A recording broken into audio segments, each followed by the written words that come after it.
আচ্ছা, আজকের আমি এখানে আলোচনা করব অপরাধ প্রবণতা শিক্ষাক্ষেত্রে কী কী সমস্যা তৈরি করে।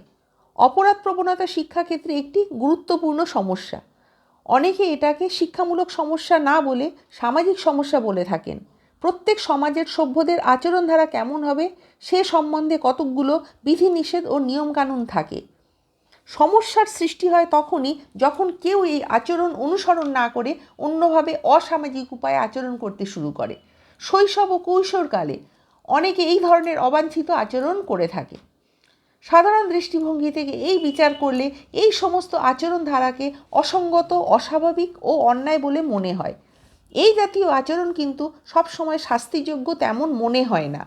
আমরা অনেক ক্ষেত্রে এগুলোকে ছেলে মানুষই বা দুষ্টুমি বলে উড়িয়ে দিই, কখনো তিরস্কার করে আমাদের কর্তব্য সম্পন্ন করে থাকি। কিন্তু মানসিক স্বাস্থ্যবিজ্ঞানের দিক থেকে সব কিছু আচরণই অপরাধ প্রবণতার আওতায় পড়ে। তবে একই আচরণ বিভিন্ন বয়সে বিভিন্নভাবে সংগঠিত হয় এবং তখনই আমরা সেগুলির ভিন্ন ভিন্ন নামও দিয়ে থাকি। খুব ছোট ছোট ছেলে মেয়ে যখন সমাজ নির্ধারিত আচরণ ধারা থেকে বিচ্যুত হয় তখন তাকে বলি সমস্যামূলক আচরণ, যেটাকে ইংলিশে বলা হচ্ছে প্রবলেম বিহেভিয়ার। কিশোর বা প্রাপ্ত যৌবন স্তরের এই আচরণ ধারাটির নাম দেওয়া হচ্ছে অপরাধ প্রবণতা, ডেলিনকোয়েন্সি। আবার প্রাপ্তবয়স্কদের ক্ষেত্রে এরই নাম দেওয়া হচ্ছে আইনগত অপরাধ, ক্রাইম যেটাকে বলা হয়।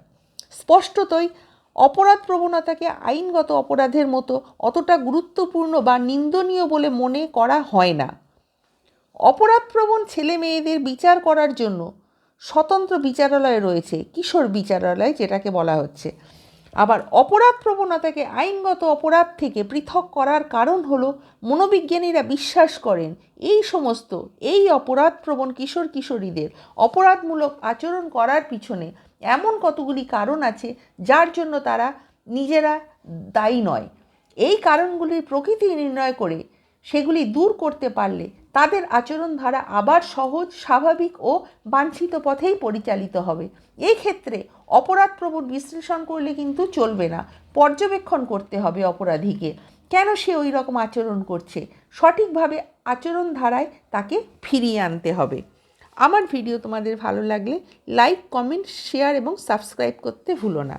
নেক্সট টাইম আরও একটা নতুন ভিডিও নিয়ে তোমাদের সামনে উপস্থিত হব।